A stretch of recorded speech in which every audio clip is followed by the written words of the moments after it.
Intinya seperti itu. Jadi baru belum tentu lebih baik ya. Nah, dari situlah akan muncul kenapa sekarang kok ada macam-macam jenis dan varietas buah melon. Nah, dari setiap misalnya ini buah melon yang awalnya rata-rata bobotnya sekilo, kulitnya hijau, sama, dagingnya lunak, sama.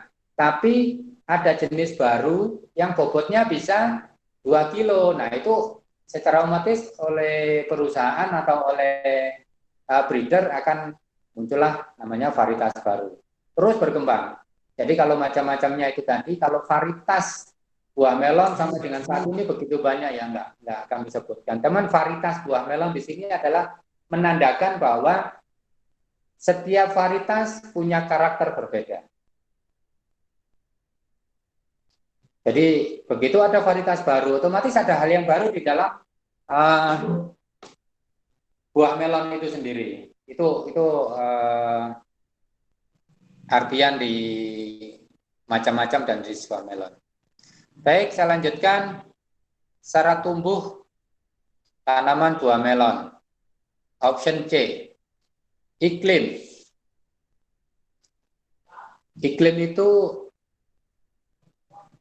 Iklim itu meliputi curah hujan, suhu, kelembapan, arah angin bisa dikategorikan iklim. Ya, untuk syarat tumbuh tanaman buah melon, ya. Jadi kalau kita melihat sekarang orang lebih pada iklimnya yang bagaimana? Pendekatan yang pertama adalah pendekatan ketinggian tempat. Jadi syarat tumbuh tanaman buah melon itu secara umum dalam pembicaraan itu adalah lebih pada ketinggian tempat, di mana rata-rata ketinggian tempat itu akan ketinggian tempat, jadi iklimnya kurang lebih sama pada ketinggian yang tempat. Cuman ada beberapa perbedaan nanti yang di suhu dan kelembapan juga berbeda. Artinya gini, contoh kalau kita ngomong buah melon, cara tumbuhnya itu rata-rata di ketinggian 200. Nah, di ketinggian 200 kita gambarkan langsung ya. Bayangkan ketinggian 200 itu kurang lebih sekitar Bojonegoro, Jombang. Kalau di Malang ketinggian 200 itu kebetulan tidak di areal melon, sebenarnya di sekitaran pantai selatan itu ketinggian 200. Kalau di Malang ketinggian 200 kayaknya nggak ada yang untuk benar-benar ada. Ya mungkin sedikit sekali ya, sehingga gambarannya nggak ada. Karena kalau di Malang itu ketinggiannya 400. Nah, kenapa saya ngomong ketinggian? Jadi di ketinggian 200 itu suhu rata-rata itu sekitar sekarang 32 derajat. Kemudian kalau kelembapan memang tergantung ya, kelembapan tergantung areal sekitar, apakah arealnya hutan, arealnya sawah yang penuh air, atau arealnya kering, itu menyangkut kelembapan. Nah, buah melon ini atau secara umum tanaman itu kelembapan dia tidak mau di bawah 60% kalau kelembapan persen. Nah, artinya syarat tumbuh yang pertama kita sudah coba deteksi dari ketinggian rata-rata yang ada di kita, bayangkan mungkin di sekitar Bojonegoro dan sebagainya, itu ketinggian, bentar ya, ini sebentar.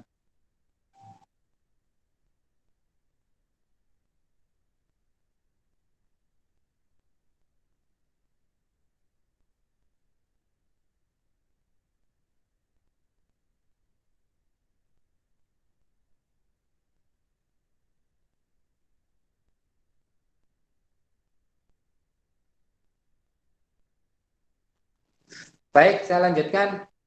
Ya, jadi uh, belajar dari sebaran daripada buah melon itu sendiri, maka kita tidak membiasakan textbook ya sekarang ya, kita sudah mulai membiasakan alaminya. Dari alami itulah yang kita textbookkan. Jadi sebaran melon itu yang terbanyak ada di sekitar Bojonegoro, Jombang, pokoknya Jombang ke utara yang sekitar sini, kemudian di Jember itu sendiri, di Probolinggo ada. Artinya dia lebih cenderung atau dia bisa di ketinggian 200 atau juga sebenarnya juga bisa karena saya juga pernah tanam di Batu di ketinggian 1000. Namun yang lebih banyak sebarannya, ya disitulah menandakan bahwa syarat tumbuh. Jadi saya mengajari adik-adik untuk belajar ya, syarat tumbuh buah melon itu apa? Ya kita belajar dari alam dulu, di mana sih banyak sebaran melon. Nah, tadi yang sampaikan sebaran melon ada di Jombang sampai ke utara, Bojonegoro dan Tuban dan sekitarnya. Kemudian Probolinggo, Bondowoso, yang areal-areal kita ngomongnya panas gitu, tapi panas itu kan tidak kuantitatif. Jadi kita ngomongnya 32 derajat lah rata-rata. Itu suhu. Jadi sebelum kita ngomong 32 derajat, maka kita lihat sebarannya dulu. Kemudian kalau kelembapan, tanaman itu hampir semua tidak mau di bawah 60 derajat. Jadi kelembapan ya yang paling bagus adalah 80 derajat. Nah, ini menyangkut ketinggian tempat. Kalau tadi iklim ada membaca iklim dari ketinggian tempat. Nah, sekarang ketinggian tempat itu sendiri. Ya, jadi dari syarat tumbuh. Nah, setiap tanaman di setiap ketinggian tempat, maka perlakuannya akan ya ada perbedaan. Yang perlu dipahami bahwa ketinggian tempat ya klimatologi dasar atau ilmu klimatologinya dasar adalah ketinggian naik 100 meter, suhu turun 1 derajat. Ya ini ngomong ketinggian ya. Jadi kalau kita ngomong tadi di Probolinggo 32 derajat, maka kalau di sana 200, kalau di Batu atau di Malang, ya di Malang itu sekitar 450, 500 daerah Singosari atau 400 lah ya, kita ngomong 400. Maka di Malang rata-rata 30, itu sudah hukum alam, sudah pendekatan suhu bakunya. Nah, berarti di Malang suhunya 30 derajat. Nah, ketinggian tempat di sini lebih pada ke sana. Jadi suhu ketinggian naik 100, suhu turun 1 derajat. Nah, di Malang 30. Kalau di Malang 30, maka di Batu berapa? Karena di Malang 400, di Batu 1000, naik 600, berarti turun 6, ya kisaran kurang lebih 26 derajat. Kurang lebih itu gambaran. Namun ini tetap dipengaruhi faktor-faktor lain, apakah itu kerapatan rumah, kerapatan industri, kerapatan mobilitas di jalan raya, mobil itu sendiri itu akan mempengaruhi. Bisa jadi di tengah kota Batu yang pada weekend itu mobilitas tinggi, lebih panas daripada di Malang yang tidak banyak kendaraan karena asap knalpot juga menimbulkan panas. Nah ini klausul, jadi tidak. Namun secara alaminya, secara ininya naik 100 derajat, turun, naik 100 meter, turun 1 derajat. Nah, dengan dasar ini maka dari ketinggian tempat itu akan membuat perlakuan berbeda. Jadi syarat tumbuh ini dicantumkan ketinggian tempat, salah satu hubungannya adalah manakala di Malang umur tanaman itu 80 hari, maka kalau naik ke 1000, dia akan turun suhunya, maka umurnya akan lebih panjang. Ini ilmu dasar daripada fisika yang adik-adik pelajari. Bayangkan waktu di fisika praktek buat larutan. Larutan itu yang mempercepat larut adalah Semakin panas, semakin cepat. Di samping itu ada diaduk atau tidak diaduk, itu juga berpengaruh. Memang yang dasar adalah semakin panas, semakin cepat larut. Nah, sama di tanaman juga seperti itu. Jadi kalau ditumbuh di areal yang panas, maka dia umurnya akan lebih cepat. Karena proses fisikanya, proses kimianya, dia akan lebih cepat dengan suhu tadi itu. Nah, dengan demikian maka akan menjadikan perlakuan berbeda. Artinya secara perencanaan pun juga nanti akan berbeda karena ada hubungannya dengan ketinggian, dengan umur tadi. Sehingga schedule tahunannya juga akan berbeda. Nah, jadi ketinggian tempat di sini yang terakhir ketinggian tempat yang paling mendasar karena ketinggian sebenarnya suhu ya. Cuman di sini ketinggian dulu. Kita ini bicaranya ketinggian dulu baru menentukan suhu. Nah, tanaman atau apapun makhluk hidup atau apapun coba larutan itu lebih pada ke suhu. Nah, begitu pula reaksi beberapa tanaman itu ada pada suhu tertentu. Reaksi dalam hal ini reaksi generatifnya atau reaksi vegetatifnya. Reaksi vegetatif, contoh, waktu inisiasi umbi. Ya, pengisian umbi. Pengisian umbi. Umbi itu kalau di Malang adik-adik paling kenalnya sweet potatoes atau telo kan gitu ya. Cuman kalau di Batu ke atas baru potatoes tanpa sweet. Kentang itu sendiri. Jadi inisiasi umbi kentang dia butuh suhu rata-rata 24 ke bawah. Dia ke atas umbinya akan kecil. Nah, ini ada hubungannya dengan ketinggian tempat tadi. Nah, kita contoh lagi yang paling gampang itu saya sering sampaikan kelapa. Kalau tadi vegetatif ya, kelapa ini contoh syarat tumbuh dari ketinggian yang ada hubungannya dengan generatif. Yang paling gampang contohnya kelapa. Adik-adik mungkin belum pernah lihat di Batu ya, itu yang kelapanya rimbun kayak di sekitaran Malang. Artinya apa? Karena di Batu lebih tinggi, suhunya lebih dingin, proses polinasi atau penyerbukan daripada buah kelapa itu sendiri tidak sempurna karena suhu dipengaruhi oleh ketinggian. Makanya ini dalam cara tumbuh ada ketinggian tempat, ada hubungannya itu.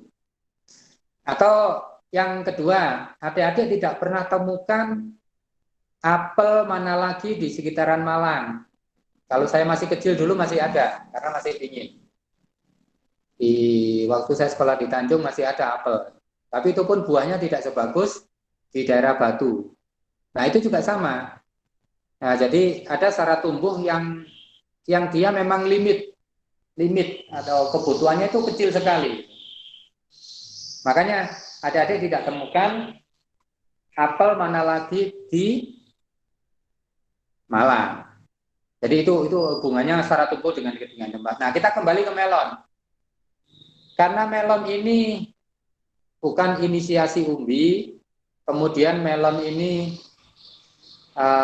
persariannya dia mampu di ketinggian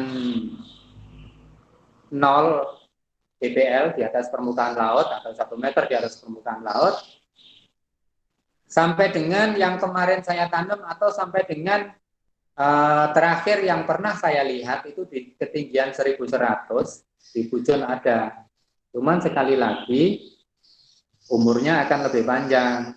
Kalau proses vegetatifnya masih bisa, proses generatifnya juga sampai bisa.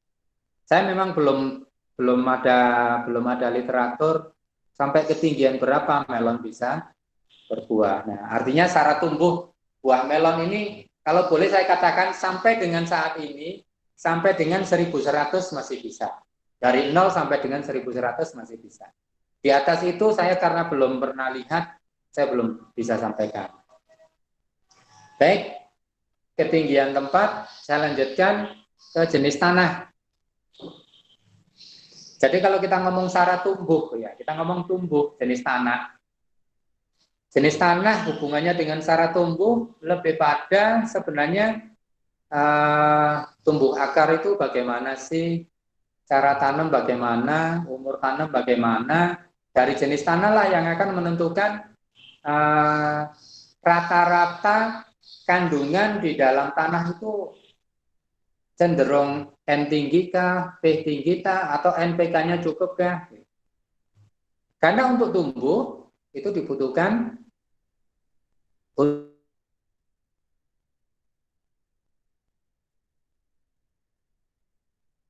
tanah ini kecenderungan.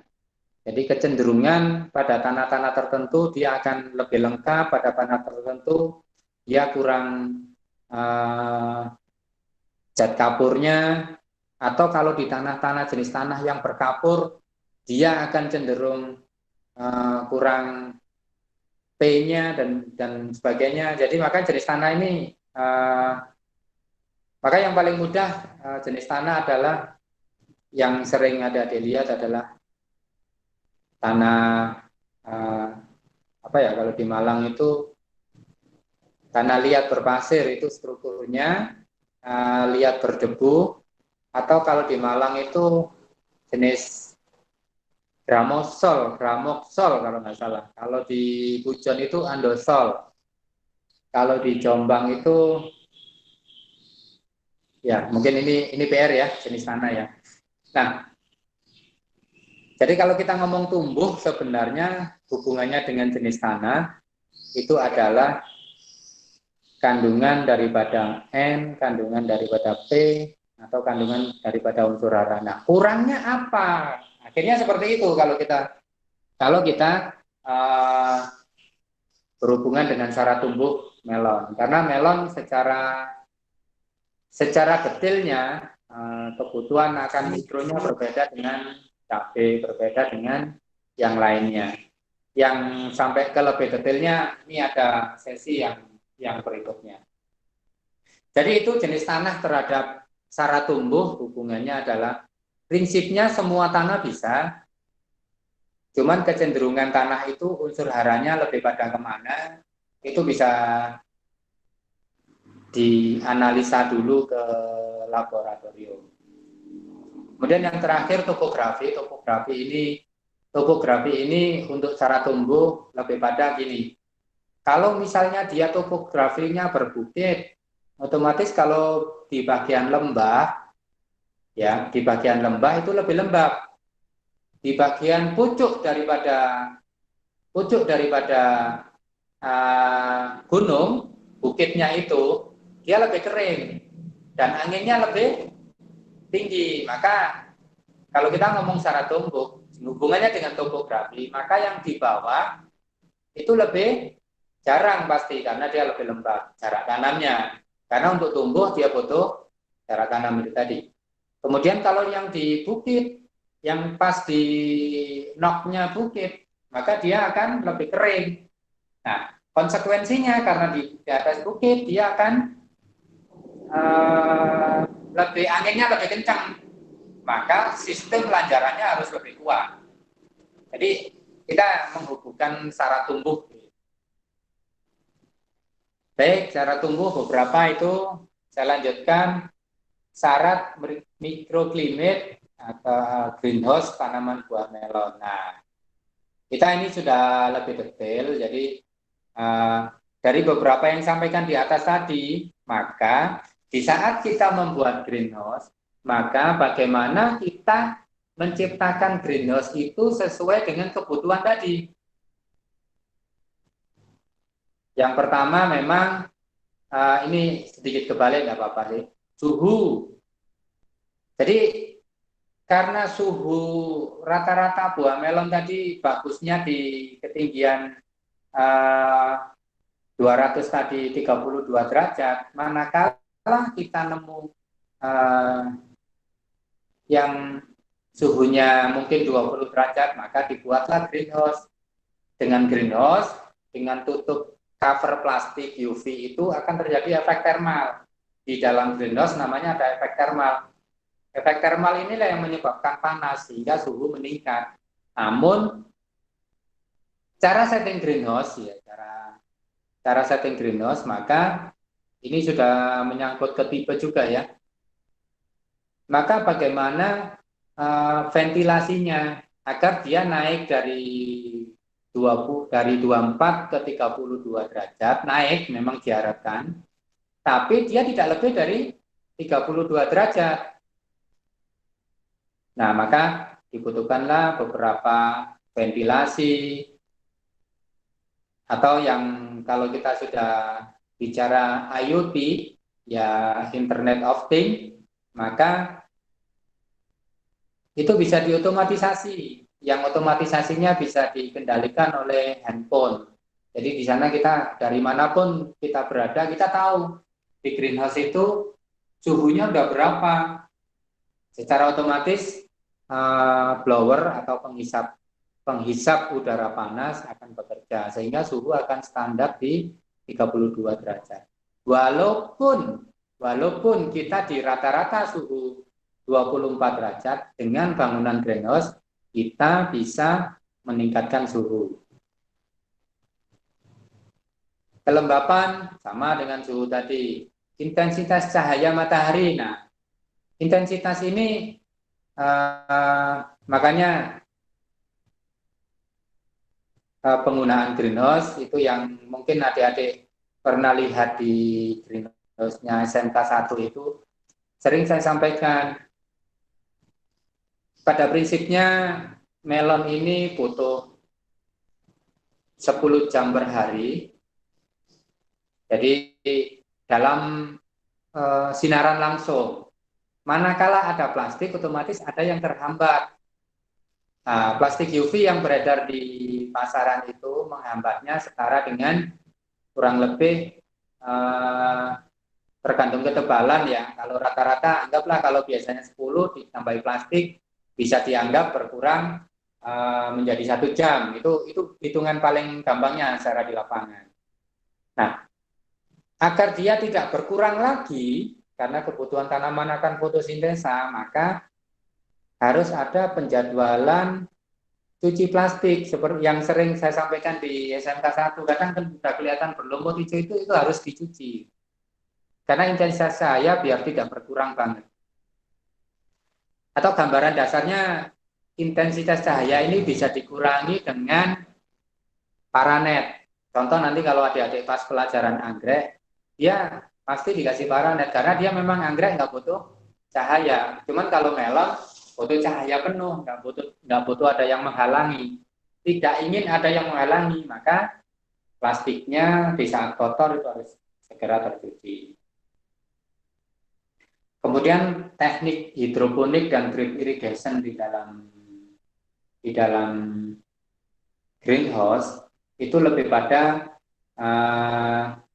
yang namanya kita sudah bangun greenhouse, sudah bangun investasi, yang paling vital di sini selain jadi tanaman itu yang pertama adalah oksigen. Otomatis kalau di tanaman itu harus ada sirkulasi udara, maka bangun greenhouse harus ada jendelanya, nggak boleh tertutup rapat sama sekali, kita nggak bisa oksigen. Kemudian oksigen dan CO2 ya, cuman CO2 sedikit diabaikan di dalam hitungan orang-orang. Selain oksigen, yang kedua air. Jadi ini prinsip makhluk hidup. Sama dengan kita. Adik-adik kira-kira bernafas maksimal berapa menit? Bernafas itu untuk mengambil O2 loh ya. Hitungannya menit. Jadi adik-adik nggak bisa bernafas 2-3 menit kalau bukan orang yang ahli atau beberapa buku yang dia memang orang pelaut itu bisa menyelam sampai 10 menit. Itu orang-orang khusus memang. Kalau kita rata-rata itu kan anggaplah menit. Nggak bisa bernafas 5 menit, ya sudah terganggu, bahkan bisa fatal. Yang kedua adalah air. Ya. Jadi kita sesudah bernafas, minum air saja, bahkan sampai 40 hari nggak akan mati ya. Minum air saja. Makanya kalau dulu ada drama, nggak tahu sekarang ada atau nggak ada ya. Ada drama itu pertapa sampai 40 hari. Dia mampu nggak minum air sampai 40 hari. Dia menghirup udara itu sudah mengandung air sebagian. Sama dengan anggrek. Dia menghirup udara, namanya akar nafas itu sudah plus mengambil air. Nah, yang terakhir cara tumbuhnya adalah unsur hara, atau bahasa yang lebih sering adalah nutrisi kita. Karena kita ngomong pertanian itu adalah unsur hara. Kalau secara umum makhluk hidup nutrisi, makanan. Nah, karena air dan makanan ini vital di dalam tanaman, ya. Ngomongnya sudah hari sudah. Kalau tanaman tiap hari sudah. Tapi kalau nafas menit tadi ya. Cuman kalau orang masih tanpa air bisa 40. Nah, kalau tanaman ngomongnya hari. Karena setiap hari dia butuh air. Kenapa dia sangat vital dengan air kalau tanaman? Karena cara mendapatkan nutrisinya, cara mendapatkan unsur hara adalah dibawa oleh air. Tanpa itu dia nggak bisa. Ada N di udara, tapi lewat udara. Cuman beberapa tanaman saja yang bisa mengambil N dari udara. Atau beberapa bakteri. Nah, maka teknik hidroponik drip irigasi ini salah satunya adalah bagaimana menyediakan kebutuhan air dan bagaimana menyediakan kebutuhan unsur hara buat tanaman. Nah, kalau teknik hidroponik macam-macam, ada yang direndam air, ada yang disemprot air perakarannya, ada yang air mengalir seperti das bucket atau yang seperti pernah digunakan di SMK 1 itu. Nah, kita lebih konsentrasi ke drip irigasi atau tetes irigasi yang tidak sirkuler. Kelebihannya apa? Semua ada keuntungan dan kelebihan. Kalau yang sirkuler atau yang mengalir, manakala di satu perakaran terinfeksi penyakit, maka penyakitnya akan menyebar. Atau di bagian-bagian akhir kekurangan oksigen. Cuman kalau drip irigasi tetes, dia kelebihannya adalah setiap tetesan ada kandungan nutrisi yang sama, kandungan oksigen yang sama, dan manakala ada satu penyakit, maka hanya di situ saja karena antara akar tanaman satu dan akar tanaman yang lainnya tidak bersinggungan, sehingga tidak, atau airnya tidak kecipratan dari air dari perakaran tanaman satu ke perakaran tanaman berikutnya tidak bersinggungan, sehingga tidak ada penularan penyakit. Sama halnya kalau kita sekarang pandemi. Jadi pandemi ini, virus ini, kalau kita tidak pernah bersentuhan dengan orang yang kena penyakit, maka kita tidak akan pernah kena COVID-19. Tiba-tiba kena COVID, nggak mungkin kalau nggak ada yang menyebarkan. Nah, sebarannya lewat udara, lewat sentuhan. Nah, sama kalau dari akar masing-masing bersentuhan, maka itu akan bisa jadi kalau satu kena pasti satunya kena. Ini salah satu kelebihannya. Baik dari syarat mikroklimat atau mini mikronya atau bahasanya mikroklimat itu adalah iklim mikro. Iklim mikro itu adalah iklim yang ada di sekitar tanaman. Nah, kalau makroklimat itu adalah iklim secara keseluruhan tadi. Saya ngomong tadi secara keseluruhan kalau 200 meter ketinggian 200 meter suhunya 32 derajat. Tapi beberapa mikroklimat bisa jadi berbeda. Bisa juga 34 derajat Celcius panasnya pada ketinggian yang sama. Itu bahasa makroklimatnya. Jadi kita dalam tanaman ini kenapa selalu kita ngomong mikroklimat? Karena ya suhu di sekitar atau iklim di sekitar tanaman itu sendiri. Jadi iklim itu tadi kategorinya suhu, kelembapan, intensitas cahaya, curah hujan yang hubungannya dengan air ya. Nah, kalau di greenhouse iklim tadi kita bisa kendalikan, kurang lebih seperti itu. Baik Ibu, materi selanjutnya.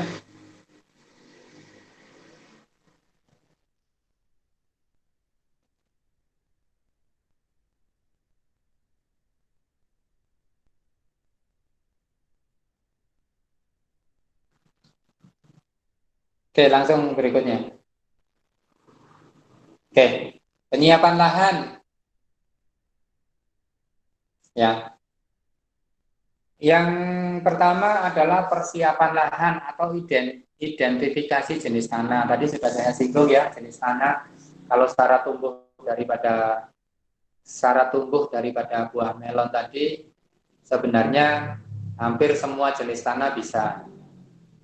Karena fungsi akar hanya murni untuk pijakan dan untuk mengambil oksigen dan nutrisi dalam hal ini dan air. Artinya semua jenis tanah bisa. Jadi identifikasi jenis tanah hubungannya ke sana. Jadi persiapan lahan itu lebih pada kalau tanahnya lebih pada berpasir maka ya mudah sekali kita olah. Kalau tanahnya liat ya kalau kita olah pada posisi basah itu akan kesulitan. Maka bagaimana cara mengolahnya? Ini perlu diidentifikasi. Yang selanjutnya akan menjadi metode pengolahan tanah. Apakah kita akan minimum tillage atau maksimum tillage atau minimum pengolahan? Contoh, bayangkan adik-adik kalau mau tanam di yang paling mudah itu di sekitaran Gadang ya atau di Kajuk itu kan ada sawah gitu ya. Ada ya, oke ya di Kajuk ada. Atau bahkan di dekat SMK itu kan ada sawah itu ya.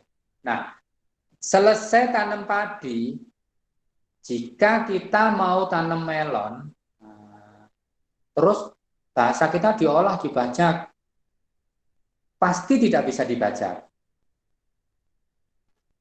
Ya, bisanya bagaimana? Cukup di kelilingnya itu dicemplung, dibuat saluran pembuangan air dulu, dia akan bisa kering. Baru kalau sudah kering dalam arti kelembapan tanah tidak lebih dari 70 atau 80%, karena rata-rata kalau tanah liat di sekitar SMK 1 itu kelembapan tanah bisa 90 ke atas, 90 ke bawah. Kalau benar-benar kelihatan kering itu baru 90 ke bawah. Nah itu minimum tillage atau hanya di herbisida saja. Asalkan tidak ada genangan air atau air cukup ada buangan air manakala air hujan dibuang, tidak sampai tergenang, kemudian di herbisida, nah itu namanya minimum, pengolahan minim. Nah, metode pengolahan maksimum itu yang dibajak dulu, dikeringkan, kemudian dibulut atau dibedeng, baru dipasang mulsa. Nah, itu baru yang maksimum. Jadi benar-benar sesuai dengan apa yang sering dilihat mungkin di wilayah Batu lah. Kurang lebih seperti itu. Metodenya, kemudian tekniknya. Ya. Nah, teknik pengolahan tanah itu tujuan pengolahan tanah sebenarnya adalah membalik atau membuat oksidasi ya. Karena tadi cara tumbuh daripada tanaman atau kebutuhan akar itu adalah oksigen, maka butuh dibalik karena di bagian bawah tanah itu O2-nya sudah habis, maka perlu dibalik.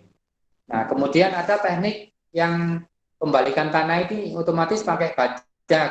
Nah, kalau tanah-tanah yang gembur biasanya pakai rotari.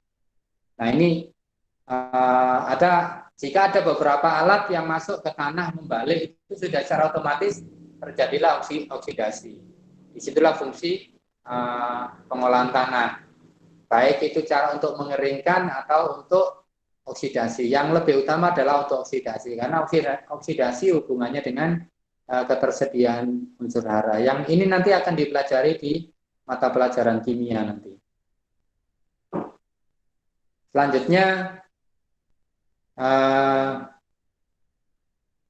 teknik penggunaan mulsa. Jadi tujuan pemulsaan itu tujuannya adalah untuk mengurangi persaingan unsur hara akibat tumbuhnya rumput. Jadi kalau di mulsa itu rumput nggak tumbuh. Jadi rumput itu juga sama yang dimakan, oksigen juga diambil, unsur hara juga diambil. Jadi untuk mengurangi dibuatlah mulsa. Nah, salah satu kegunaan mulsa adalah kenapa mulsa itu di atasnya pasti perak, baik itu yang hitam perak maupun yang perak saja, itu adalah pantulan daripada sinar perak itu untuk mengganggu kebiasaan beberapa hama yang ada di bawah daun. Jadi selain untuk mengurangi tumbuhnya rumput, mengurangi penguapan, juga membuat hama yang di bawah daun tidak nyaman. Selanjutnya pemilihan jenis mulsa. Nah, pemilihan jenis mulsa ini berhubungan dengan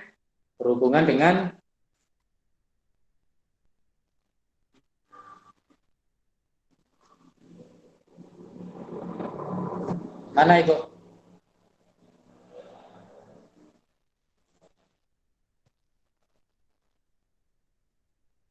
Kok hilang ininya materinya?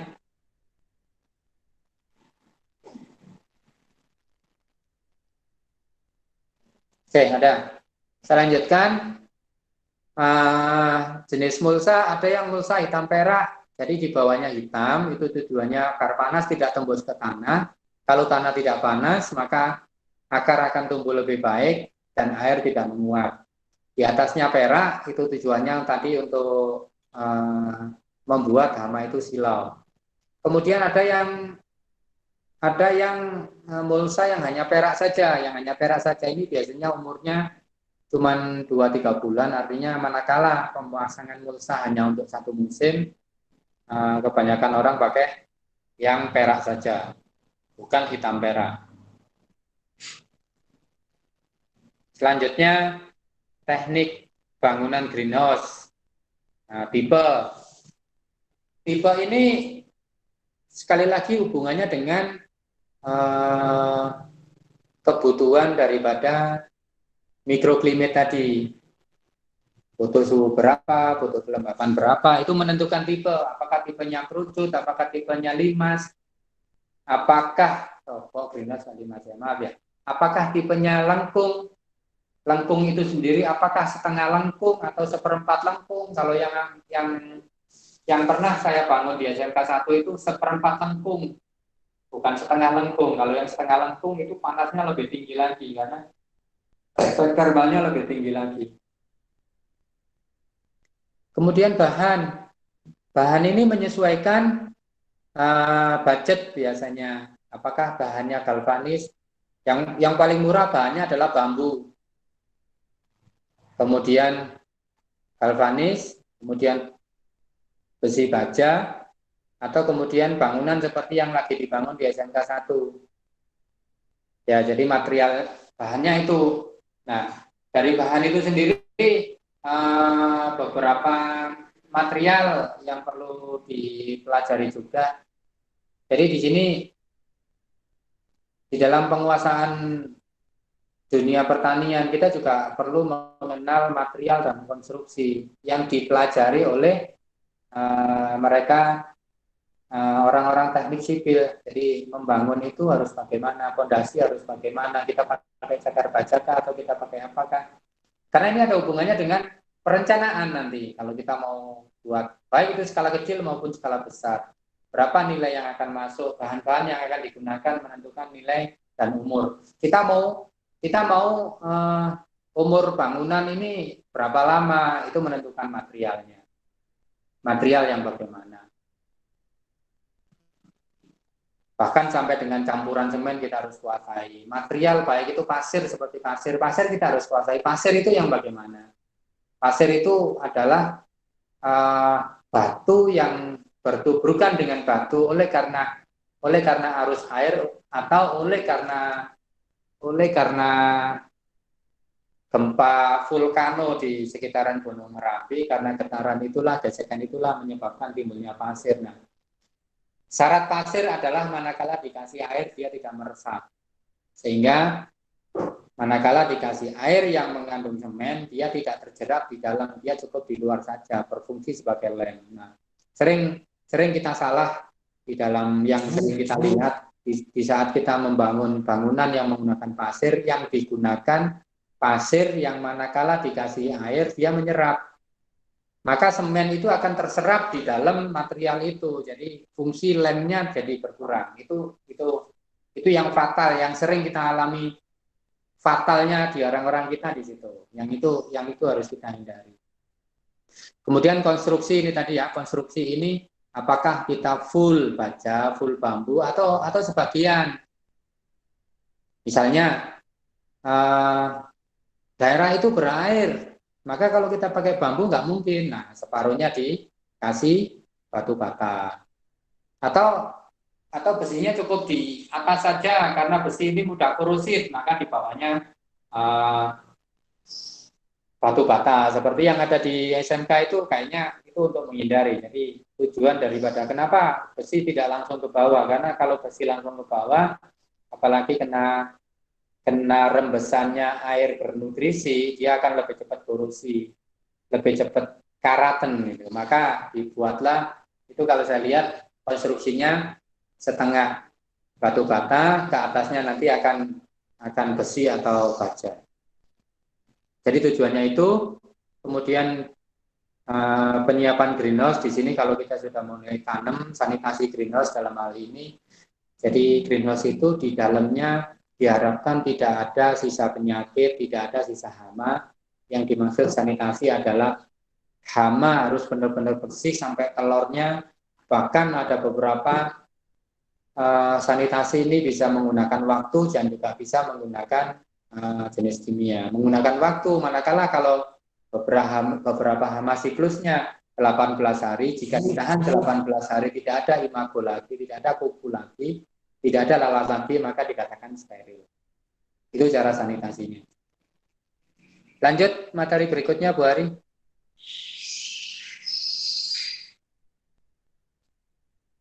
Materi berikutnya adalah pembibitan tanaman buah melon. Ya, yang pertama pemilihan lokasi pembibitan. Syarat lokasi pembibitan. Lokasi ini menentukan kita mau tanam di mana. Kemudian kalau lokasi ini menentukan juga karena intensitasnya tinggi, manakala kita mau taruh di ujung atau di pangkal. Yang pasti karena pembibitan ini intensitasnya tinggi, sehari bisa 3-4 kali kita lihat, maka ditaruh lagi di dekat pintu yang sering lalu lintas kita. Airnya, pencahayaannya, kalau sudah ngomong syarat tumbuhnya, sama dengan kita ngomong syarat tumbuh tadi. Cuman kalau kita ngomong lokasi, hubungannya dengan itu tadi. Karena ini lebih sering kita lihat, ya jangan sampai salah, naruhnya pembibitan ada di ujung. Yang kalau lahannya luas, ujungnya bisa jarak 2 kilo lagi. Maka akan berkurang sistem kontrol kita. Itu maksudnya syarat lokasi pembibitan. Kemudian tidak terlalu jauh dari lokasi penanaman. Jadi kalau saya tanam di Batu, kalau saya pembibitannya ada di sekitar Wajak, yang ada di sering tahu, ya di saat mobilitas di jalan itu sudah kemungkinan ditempeli hama, trip, kutu, tungau, dan sebagainya. Yang kedua, faktor yang mempengaruhi keberhasilan pembibitan. Ya, jadi faktor yang utama adalah yang pertama benih itu sendiri, masa dormansi namanya, dormansi atau masa tidur.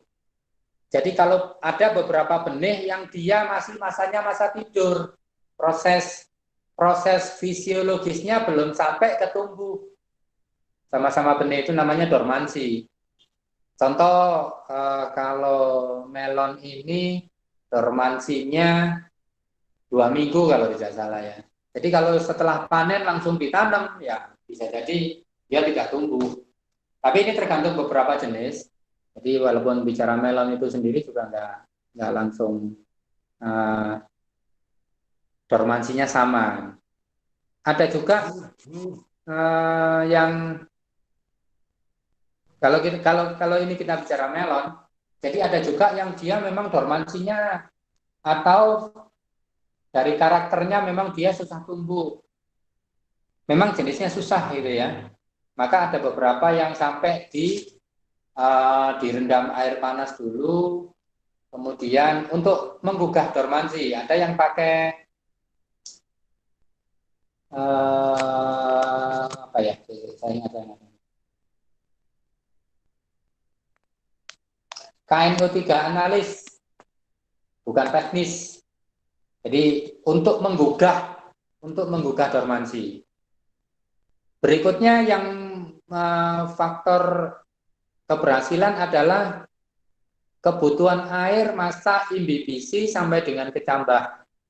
Artinya masuknya air, jadi benih itu setiap benih butuh jumlah air pada kurun waktu. Jadi ada waktu dan jumlah, ada jumlah dan waktu lebih pada gitu ya. Jadi benih melon itu kalau ada airnya, misalnya kebutuhannya satu biji, dia butuh air 0,01 mili dengan kurun waktu 24 jam.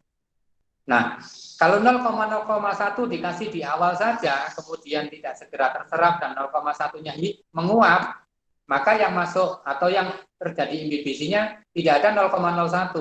Ini juga akan berpengaruh. Kecukupan untuk berkecambah, kecukupan untuk menggugah dormansi. Ini sangat penting.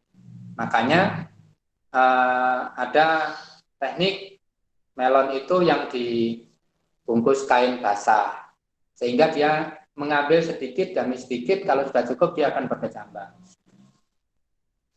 Kemudian faktor lagi itu adalah tadi pertama memang dormansi benih itu sendiri, kemudian kebutuhan air imbibisi, kemudian kalau sudah berkecambah itu sudah menjadi tumbuhan, maka cara tumbuh semua sama. Cahaya, iklim ya, baik itu suhunya, baik itu cahaya, baik itu kelembabannya, baik itu sinarnya, baik itu O2-nya. Kemudian faktor eksternalnya yang lain itu adalah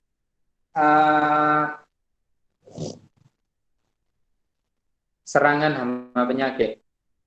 Karena dia masih baby, masih bayi, ini paling rentan, sangat rentan. Nah, biasanya yang paling rentan di sini adalah jamur pipium. Jadi faktor yang mempengaruhi tadi adalah pertama adalah benih itu sendiri, faktor dormansi. Jadi kita harus tahu dormannya sudah masa lewat atau belum.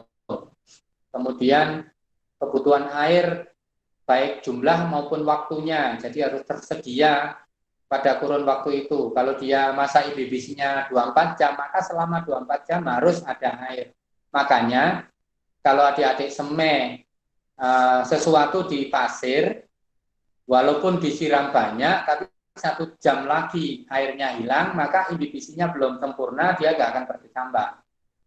Kemudian kalau sudah berkecambah, rentan sekali, lebih rentan penyakit.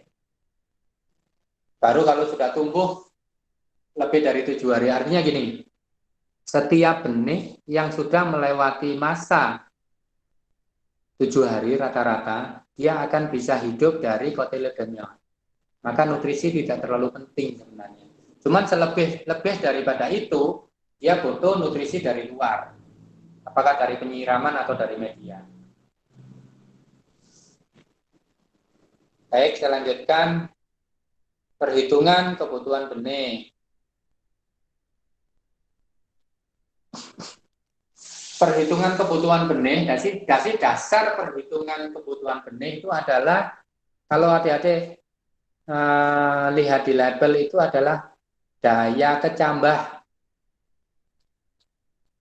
Setelah daya kecambah ada namanya daya tumbuh. Jadi daya kecambah itu adalah habisnya masa dormansi dia keluar radikula itu kecambah berapa persen? Ya. Kemudian daya tumbuh berapa? Berapa persen dari daya kecambah? Tinggal kalkulasi. Kalau misalnya benih sekilo, isinya 100, daya kecambahnya 90, maka bisa dipastikan benih itu yang berkecambah ya 90 itu. Kemudian daya tumbuhnya 90%. Maka dari 90 yang tumbuh, yang kecambah untuk bisa tumbuh normal, dia cuma 90. Maka ya 90 per 90. Setara dengan 81, dia akan hilang 10%, 10%-nya dari 90 adalah 9, maka dia tinggal 81 yang tumbuh. Nah, udah ketemu jadi dasar perhitungannya benih sekian itu. Nah, selanjutnya kalau dasar perhitungan bibit ya, cuman secara dasar akhirnya berapa butuh benih, yang utama adalah kita akan tanam berapa populasi.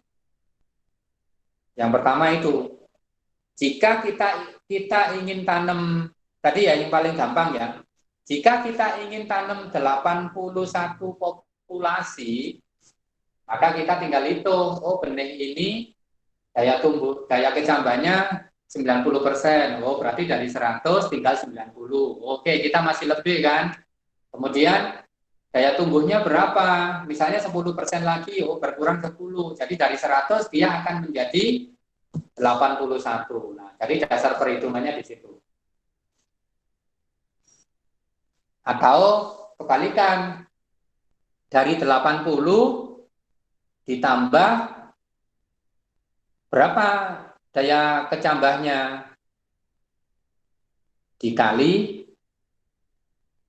jadi daya tumbuh benih dikali 90%. Jadi benih atau lebih pada kalau pengaliannya itu lebih mudahnya adalah pembagian. Kalau dia di bawah 100 itu lebih mudahnya, simpelnya adalah pembagian. Karena kita ini sudah ngomong nyata ya. Jadi kalau 80 dibagi 0,9 atau 90%, dia akan ketemu berapa jumlah benihnya. Saya lanjutkan perlakuan benih sebelum disemai. Jadi kalau melon perlakuan benihnya itu tanpa di-cracking, tanpa dibuka, cukup kalau dia dari freezer direndam air hangat selama 10 atau 15 menit, air hangat-hangat kuku atau suhu sekitar hangat kuku itu adalah kita suhunya 36 derajat. Direndam di air suhu 30 sampai 40 derajat selama 15 menit, kemudian dibungkus kertas merang atau kain basah selama 24 jam. Dia akan sudah berkecambah. Itu perlakuan benihnya. Ada kalau beberapa benih yang dari toko, dari sasetan itu sudah seed treatment, artinya sudah dikasih insektisida, sudah dikasih fungisida. Namun untuk lebih meyakinkan lagi, air yang dipakai rendam tadi ditambah insek atau ditambah fungisida dengan dosis 1 mili atau rata-rata ya 1 mili atau 1 gram per liter air itu cukup. Kemudian penyiapan media semai. Nah, teknik penyiapan media semai. Jadi media semai ini apa yang kita pakai itu tergantung tadi itu karena bibit ini seminggu kemudian sudah butuh nutrisi, maka media kita gunakan tanah yang sudah ada nutrisi. Atau kalau tanah itu ternyata kurang, maka kita gunakan pupuk kandang yang steril, yang dia nutrisinya lebih banyak daripada tanah, atau bahkan lebih banyak dari pasir. Atau lebih simpelnya, kalau kita sudah ngomong hidroponik, maka media kita lebih mudah pakai rock wool atau pakai kokopit. Nutrisinya dari mana? Ya dari nutrisi ABMI. Jadi media semai yang paling bagus menurut saya adalah syaratnya adalah steril, kemudian bernutrisi. Jika tidak ada nutrisi, maka nutrisi kita bisa berikan dari luar. Karena kita sudah bicara hidroponik, maka otomatis kita sudah punya nutrisi dalam bentuk ABMIK. Jadi walaupun kita pakai rock wool, walaupun kita pakai kokopit yang tidak ada nutrisinya, namun steril, maka kita penambah nutrisinya pakai ABMIK. Penyemaian benih, teknik penyemaian benih. Jadi setelah dari perlakuan tadi yang dikecambahkan itu, teknik semainya adalah radikula atau ujung akar itu ada di bawah atau ditancapkan. Yang biasanya kalau benih melon itu ada di atas bulat, yang runcing itulah, yang lancip itulah yang akan tumbuh akar atau radikula, atau akar pertama namanya radikula. Jadi itu di bagian bawah. Jadi teknik penyemaiannya seperti itu. Baik itu di rock wool, baik itu di kokopit yang ada di tray. Berikutnya pemberian nutrisi dan penyiraman kebutuhan nutrisi bibit, teknik pemberian nutrisi. Oke, pemberian kebutuhan nutrisi bibit itu biasanya rata-rata dari separuh dari kebutuhan nutrisi di pertanaman, atau kalau kita ngomong ABMIK itu biasanya pada EC 1000 maksimal itu sudah cukup. Elektrolit conductivity 1000 atau ppm 2000 biasanya. Atau ppm 1500 sudah cukup. Kemudian teknik pemberian nutrisi bisa model di tadi tinggal kalau pakai rock wool biasanya kan disiram atau bisa direndam kemudian diangkat. Jadi disiram atau direndam tekniknya. Itu ada dua teknik. Lanjut Ibu.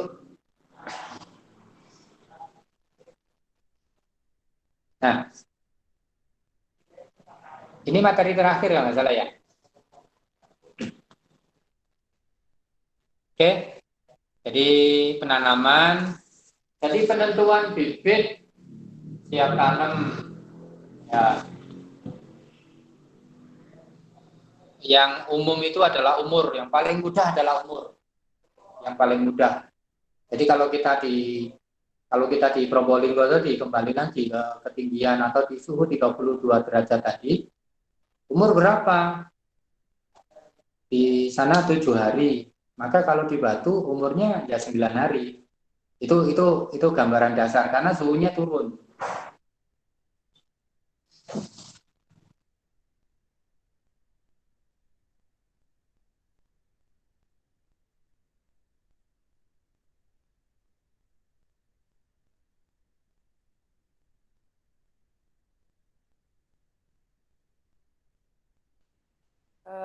Maaf Pak Mukid, sepertinya ke pencet unmute ya Pak.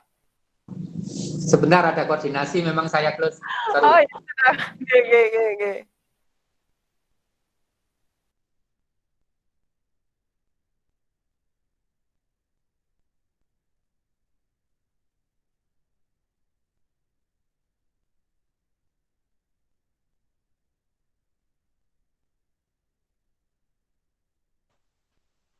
Anak-anak jangan lupa untuk mengisi absen yang sudah di-share linknya di kolom chat ya.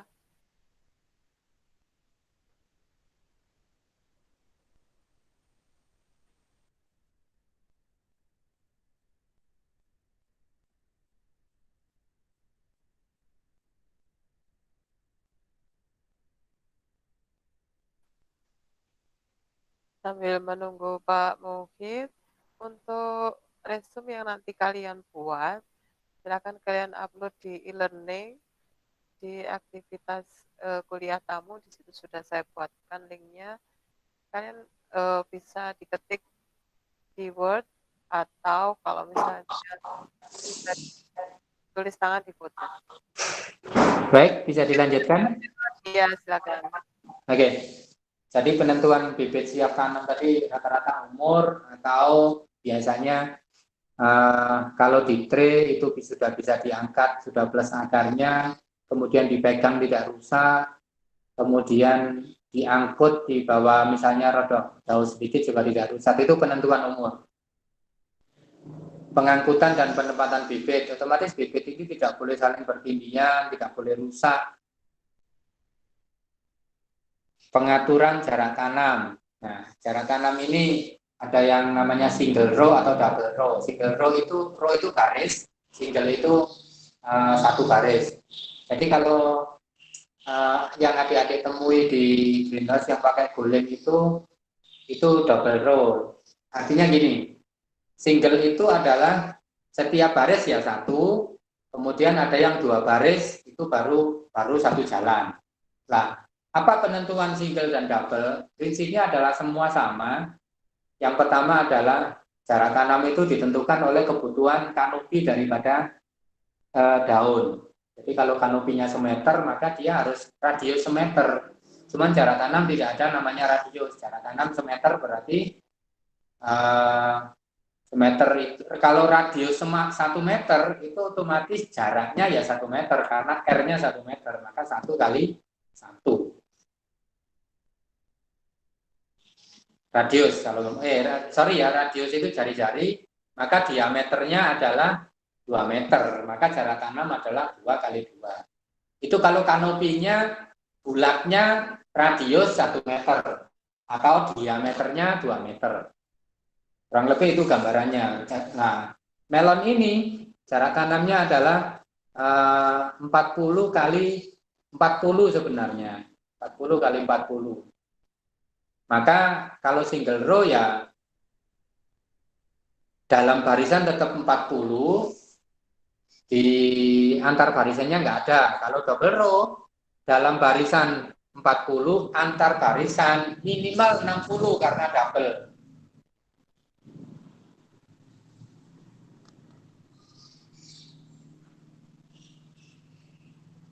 Mohon maaf, sisa kuota saya kok habis ya Bu Ari, tadi pakai yang pendidikan. Nanti bisa jadi bentar untuk isi kuota. Karena kebetulan tidak free wifi. Oh begitu ya Pak. Oke, saya lanjutkan. Waktu tanam itu orang lebih suka pakai sore hari. Kenapa? Karena berpindahnya satu tempat ke tempat yang baru, otomatis stres. Agar tidak terlalu stres oleh sinar matahari dan sebagainya, apalagi menguap, apalagi ruang akarnya goyang sehingga akar tidak sempurna bisa menyerap. Nah, maka yang baik sore hari itu pengalaman di petani. Namun jika akarnya bagus, kemudian airnya bagus, lingkungannya bagus, waktu tanam tidak ada masalah, mau pagi, mau siang, mau sore. Teknik penanaman, kalau di lahan tadi ya, di lahan ada yang double row, ada yang single row. Kemudian kalau teknik penanaman di greenhouse itu lebih mudah. Tadi yang waktu tanam, kalau di lahan tadi yang lebih hati-hati tadi. Kemudian penyulaman, nah ini penting. Jadi prinsipnya waktu ditanam, hari berikutnya 1-2 hari tanaman sudah tumbuh. Jadi kalau teknik penyulaman adalah di saat bersamaan dengan tanam, maka harus ada buffer atau cadangan yang rencana untuk sulam, yang mikroklimatnya sama dengan hampir di areal penanaman. Jadi kalau nanti misalnya ada kemarin sampai dengan maksimal 5 hari kalau melon itu masih bisa disulam. Kemudian waktu penyulaman maksimal 5 hari. Nah, perhitungan bibit tanaman tadi dari jarak tanam tadi. Jadi kalau luas, misalnya jarak tanam 40 kali 60 kalau double row. Sebenarnya enggak 40 kali 60. Jadi 40 kali 60 plus jalannya berapa? Misalnya jalannya semeter, berarti yang di dalam yang double row itu biasanya 40-nya dibagi 2 menjadi 20, pengali antar jalan dari 160. Berarti jarak tanamnya adalah 20 kali 160. Kalau single row 40 ya 40 kali semeter biasanya. Itulah yang menentukan jarak tanam. Nah, tinggal Kalau 40 kali 100 atau 100 cm atau semeter, itu ketemunya kan 4.000 cm. Tinggal bagi aja luas lahan dibagi 4.000 cm persegi, luas lahannya berapa cm persegi dibagi itu, ya udah ketemu berapa jumlah bibitnya. Dari jumlah bibit inilah ditambah berapa nanti yang rencana akan disulam, ketemulah jumlah bibit total keseluruhan. Dari jumlah bibit total keseluruhan inilah kembali menghitung ke waktu semen tadi, berapa jumlah benih yang akan di semen. Baik, sampai dengan saat ini itu dulu, saya tak close dulu, tak lihat kuota, nanti bergabung lagi, begitu ya Ibu ya? Siap Pak Mufid. Oke, ditunggu. Baik anak-anak, kita tadi sudah mendengarkan penjelasan dari Pak Mufid, mulai dari kriteria tempat tumbuh tanaman, bagaimana persyaratan tumbuh melon itu seperti apa, kemudian bagaimana persiapan lahannya, kemudian teknik penyemaiannya bagaimana, termasuk perhitungan benih melon, karena benih ini adalah komponen yang paling krusial ya di dalam kita proses budidaya, sehingga kita harus benar-benar bisa menghitung mana sih berapa sih kebutuhan benihnya, karena kebutuhan benih melon itu cukup ini ya, benih melon itu cukup mahal juga. Kalau yang pernah kita tanam seperti Golden Apollo itu satu pak bisa sampai 500.000, satu pak isi 500 benih. Jadi karena memang harganya cukup mahal, sehingga kita perlu perhitungkan jangan sampai benih itu kurang atau bahkan berlebih. Jika kita mau menanam, pastikan berapa jumlah tanaman yang akan kita tanam, kita hitung berapa di packingnya biasanya ada berapa persen daya kecambahnya, berapa persen pertumbuhannya, kita hitung berarti kita harus semai berapa. Nah, itu juga perlu diperhitungkan. Kemudian tadi juga disinggung setelah pembibitan kita ke penanaman, bagaimana sampai penyulamannya kapan dan sebagainya. Nah, itu juga menjadi catatan buat kalian. Untuk sesi kali ini memang kita hanya baru sampai ke teknik penanaman, karena waktunya kalau misalnya kita bahas semua, mulai sampai pemupukan, sampai pengajiran, sampai pemangkasan, panen dan pasca panen tentunya akan memakan waktu lama. Jadi kita bagi nanti beberapa sesi, mungkin suatu saat kita undang lagi Pak Mufid untuk menjelaskan materi berikutnya tentang budidaya tanaman buah melon, karena memang kita fokusnya di materi saat ini adalah tentang buah melon. Beberapa pertanyaan sudah masuk, jadi nanti tolong disiapkan. Nanti yang saya tunjuk silakan dibuka mikrofonnya, silakan kalian ajukan pertanyaan, tentunya dengan kata-kata yang sopan ya. Pak mungkin belum join lagi. Sudah on. Saya pakai paket pendidikan nggak masuk di yang maksudnya ke multimedia itu. Iya Pak, maksudnya di multimedia. Tapi Telkomsel saya sendiri-sendiri ya. Oh gitu Pak ya. Nggak apa-apa, lanjut aja. Berarti nanti kalau tiba-tiba mati saya tak pasang kuota dulu ya. Lanjut. Iya, ya Pak Mukid. Ya. Kita setelah tadi sudah dijelaskan banyak hal tentang melon, mulai dari pengolahan sampai ke penanaman. Mungkin untuk berikutnya nanti kita akan bahas tentang pemeliharaannya, bagaimana pemupukan, pemangkasan, sampai panen dan hasil panen. Karena memang waktunya sangat panjang, kita bahas semua. Kita akan masuk ke sesi tanya jawab. Mungkin yang saya tunjuk silakan mengajukan pertanyaan. Beberapa pertanyaan sudah terjawab di penjelasan tadi. Ini ada beberapa pertanyaan yang mungkin bisa didengarkan. Zulham, silakan dibaca pertanyaannya Zulham.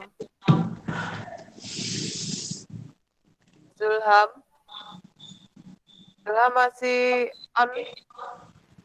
Ya, Bu. Ya, silakan Zulham. Pertanyaannya diajukan ke Ya, Bu, bentar. Saya cek dulu.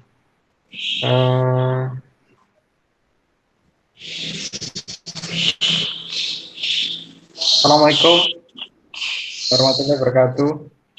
Waalaikumsalam. Saya Ferdiansyah dari kelas 12 ATPH 1 ingin mengajukan pertanyaan.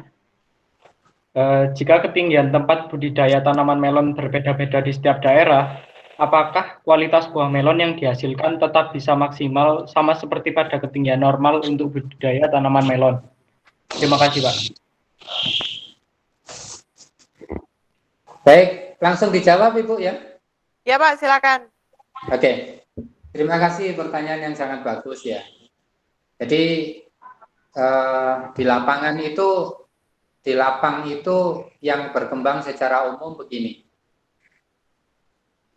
Manakala buah proses pembesaran itu antara yang tadi ya, yang secara umum tadi umurnya 60 ya, atau umurnya 80 dengan 120, maka secara kualitas ini belum bicara ke melon ya, bicara fisiologis atau fisik daripada si buah itu sendiri. Itu akan lebih baik, sel-selnya atau daya simpannya akan lebih baik, yang kualitasnya ya akan lebih baik yang berumur panjang. Itu secara umum. Nah, bagaimana dengan melon ini? Dikatakan karena baik dan tidak itu kan macam-macam. Ya, baik kita ngomong bridge-nya atau daya manisnya. Kalau daya manisnya selisihnya cuma sedikit. Kemudian kalau daya simpannya selisihnya juga ada tapi enggak sedikit. Kalau dari kekerasan, dari kelembean itu bisa jadi sama. Maka baik ini adalah kita hubungkan secara umum kepada pada akhirnya ke ekonomis, karena ke konsumen tidak begitu terasa. Cuman secara kalau kita ngomong sama-sama buah ini mau dikirim ke Jakarta misalnya, lebih awet yang dari semakin tinggi tempat daripada yang semakin rendah tempat. Kurang lebih begitu. Oh iya. Iya Pak. Terima kasih Pak. Baik, baik, terima kasih Zulham. Iya Bu, sama-sama. Selanjutnya Zulfia Arum.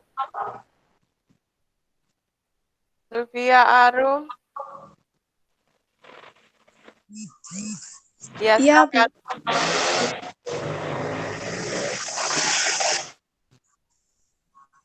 Silakan Zulfia Arum pertanyaannya.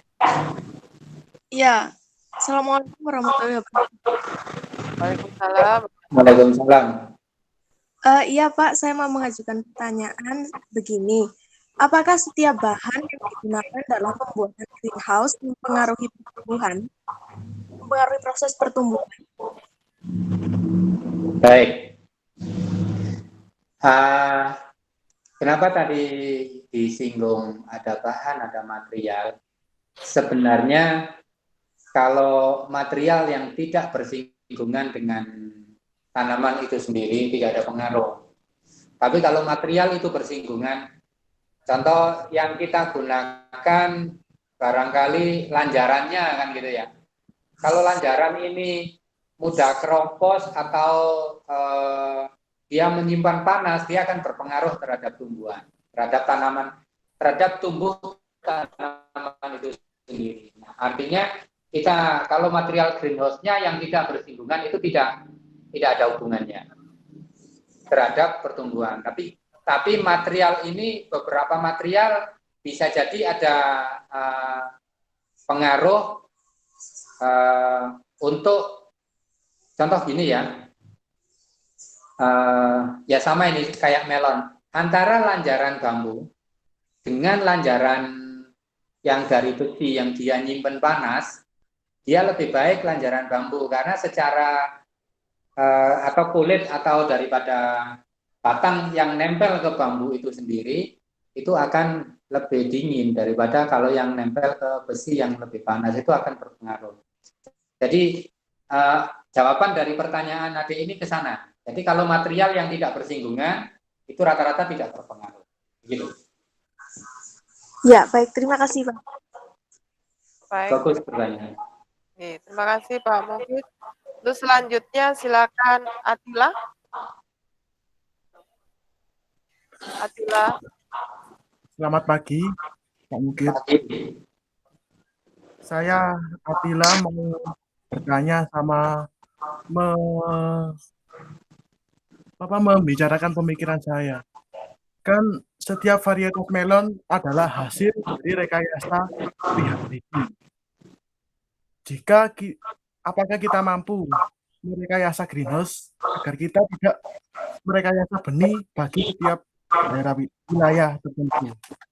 Jadi jika kita menanam bibit melon yang sama pada ketinggian 400 meter, lalu kita dapat menanam ketinggian tersebut di atas ketinggian 1.500 dengan hanya merekayasa tempat melon tersebut. Jika kita mampu merekayasa tempat melon, lalu apakah yang dapat menjadi penghalang dalam proses pembiakan tersebut? Oke, dua pertanyaan sekaligus. Saya senang hari ini, terima kasih pertanyaan 1, 2, 3 yang ya sangat berbobot menurut saya ya. Semoga ini akan menjadi pertemuan berikutnya atau pertanyaan-pertanyaan berikutnya. Jadi paritas tadi memang paritas itu dihubungkan dengan syarat tumbuh. Ada beberapa paritas yang syarat tumbuh sekian. Cara tumbuhnya sekian, ada yang senang lembab banget, ada yang enggak, ada yang senang kering, ada yang senang atau senang tinggi, yang senang angin atau tidak, itu varietas menentukan ya. Memang varietas juga menentukan karakter. Kemudian bagaimana dengan varietas yang penggunaan greenhouse tadi? Dengan varietas yang sama, jadi ada beda. Kalau varietas itu menciptakan, menyesuaikan lokasi. Nah, kalau greenhouse diciptakan untuk menyesuaikan varietas. Jadi dipahami ya. Kalau varietas itu diciptakan atau direkayasa untuk menyesuaikan lokasi. Kalau greenhouse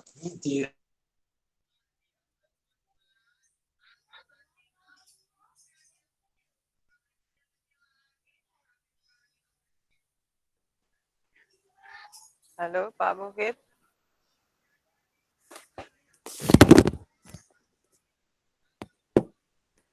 Pak Mufid masih on? Dan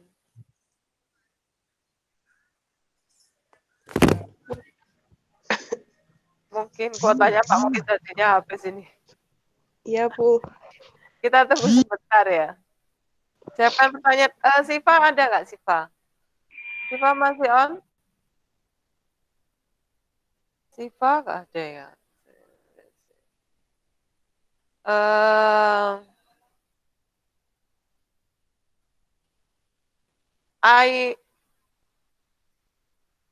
Ainun masih on?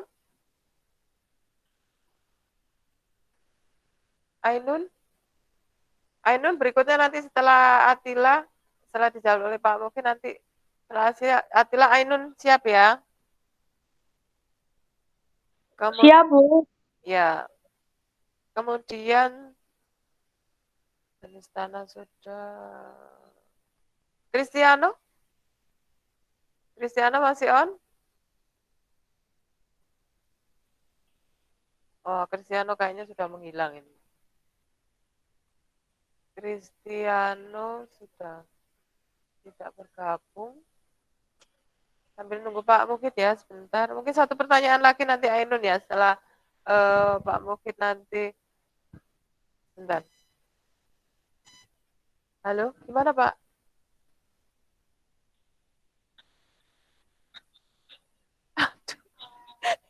Oke, kita close dulu ya berarti.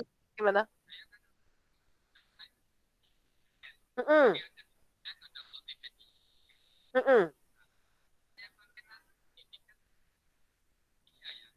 Iya, maksudnya memang multimedia, Pak, itu.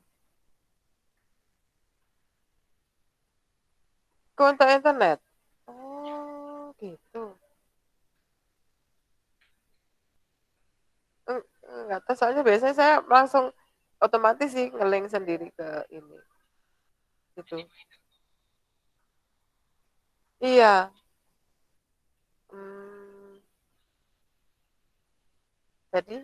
Jadi gimana Pak, ini saya cut dulu atau bagaimana? Atau Bapak mau gabung lagi?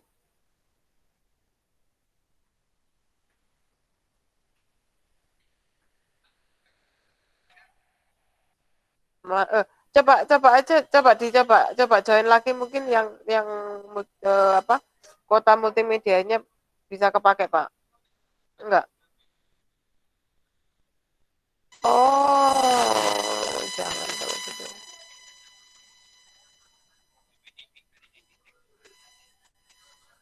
Gitu. Iya, iya, iya. Iya, Pak.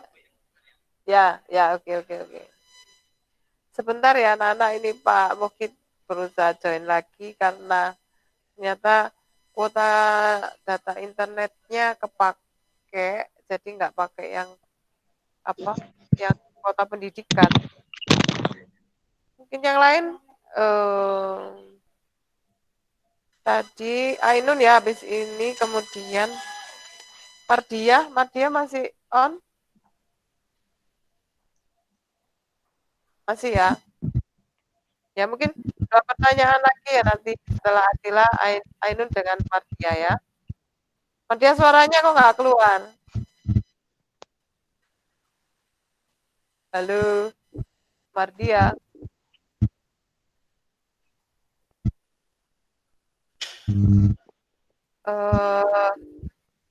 Mardia suaranya nggak keluar ya? Cuma bengong aja.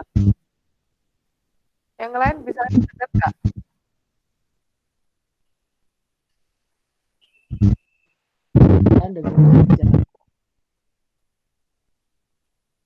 Iya masih berempat ya, coba cek sama dia.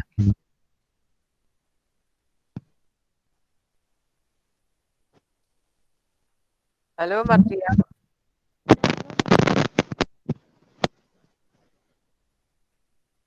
Ya Mardia. Nggak bisa kayaknya Bu, cuma bengong itu Bu. Iya, ya. Yang lain ayo pada nggak pakai seragam ya.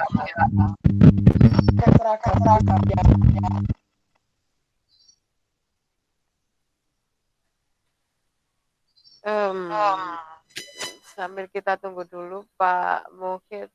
Mungkin ada yang lain, mungkin ada pertanyaan yang bisa saya jawab mungkin ya. Tadi beberapa sudah saya baca, jenis bibit yang bagus untuk mempercepat proses pemanenan. Nah ini nanti Pak Muhid yang nanya. Apakah jenis tanah bagi tanaman melon berpengaruh? Tadi sudah dijelaskan ya mengenai jenis tanah. Jenis tanah yang seperti apa yang cocok. Jadi kalau misalnya tanahnya liat ya memang harus ada treatment khusus, mungkin untuk drainasenya perlu difikskan agar aliran airnya cukup sehingga tanah bisa mendapatkan aerasi. Kemudian di sini apakah tadi sudah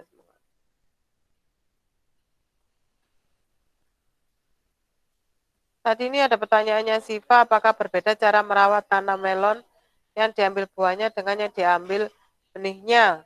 Ya, untuk secara umum perawatan tanaman melon mulai dari semai sampai panen itu sama, hampir sama untuk produksi buah. Tapi di beberapa part memang untuk produksi benih nanti ada sedikit perbedaan di seleksi tanaman. Jadi ada yang namanya roguing.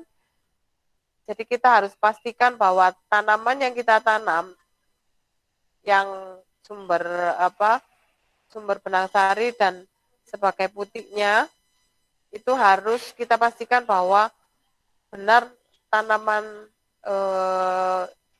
tersebut karakteristik yang kita maksudkan. Jadi misalnya kita nanam tanaman harusnya daunnya besar-besar, oval besar misalnya. Ternyata di situ ada yang oval kecil. Nah, itu harus kita cabut atau kita buang. Artinya itu tidak kita harapkan. Jadi ada proses seleksi yang membedakan antara pemeliharaan tanaman buah dengan tanaman yang melon yang diambil benihnya. Kemudian, nah ini tadi ada pertanyaan dari Revina, apakah tanaman melon bisa disilangkan dengan buah semangka atau belewah?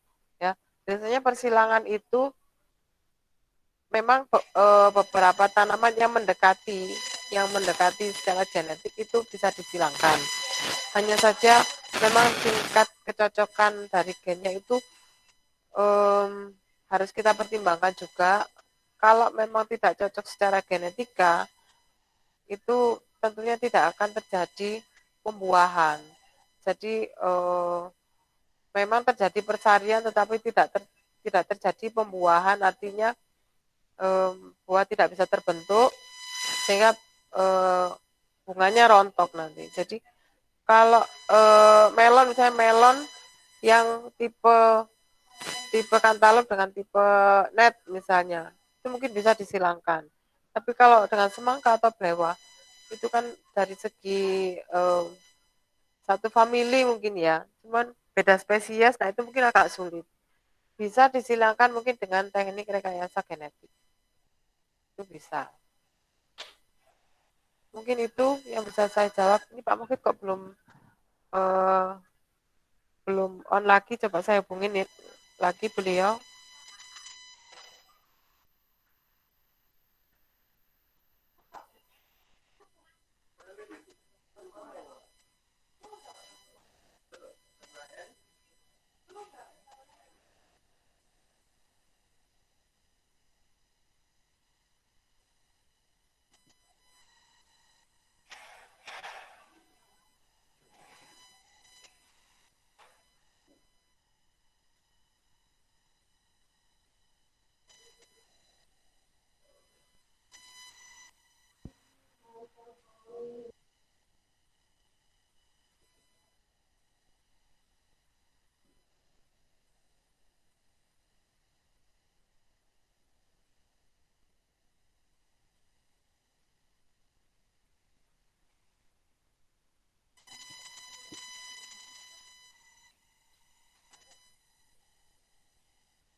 Beliau.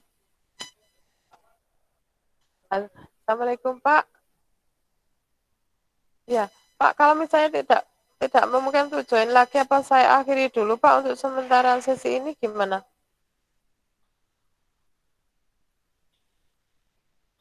Iya, ini kami rekap nanti pertanyaannya. Jadi, terima kasih Pak Mufid atas waktunya. Jadi, Assalamualaikum. Ya, anak-anak, karena Pak Mufid sepertinya ada kendala untuk bisa join lagi, maka untuk sesi hari ini saya akhiri sampai di sini. Nanti kita akan lanjutkan ke sesi berikutnya. Saya harap yang join bisa lebih banyak karena tentunya juga terkait dengan materi. Kalau saya memberi materi mungkin lebih kepada teori, tetapi kalau dari praktisi, dari beberapa pengalaman yang beliau sudah alami sehingga banyak hal yang mungkin di buku tidak ada, tetapi bisa di-share oleh beliau dari beberapa pengalaman yang sudah beliau dapatkan. Baik, saya ingatkan kembali yang sudah absen ya, silakan ada yang belum absen ini? Saya harap sudah absen semua. Kemudian jangan lupa tugasnya juga, resumenya paling lambat 3 hari dari sekarang. Ya, sudah silakan diupload. Tugas-tugas kalian juga tolong segera diselesaikan. Beberapa pertanyaan yang belum mengajukan pertanyaan, silakan masih kita tampung pertanyaannya. Mungkin nanti akan dijawab oleh Pak Mukhid di sesi berikutnya. Terima kasih atas atensi kalian di dalam mengikuti kuliah tamu pada siang hari ini. Mudah-mudahan ilmu yang kalian dapat hari ini bisa bermanfaat untuk kalian ke depan. Ya, Albab. Ya, terima kasih kalian sudah mengikuti kuliah tamu ini dengan cukup baik ya. Saya harapkan ke depannya bisa lebih baik dan lebih baik lagi. Baik, saya akhiri dulu. Assalamualaikum warahmatullahi wabarakatuh. Waalaikumsalam warahmatullahi wabarakatuh. Saya capture dulu ya.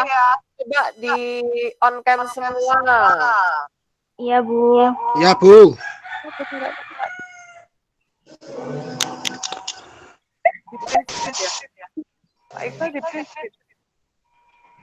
Mana ini yang lain? Coba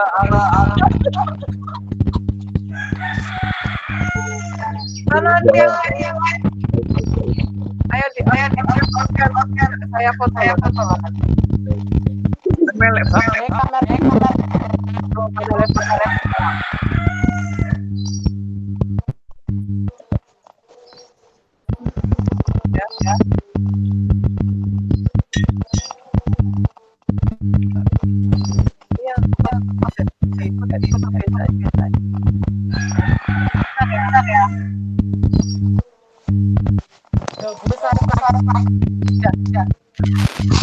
Bentar ya.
Waalaikumsalam warahmatullahi wabarakatuh.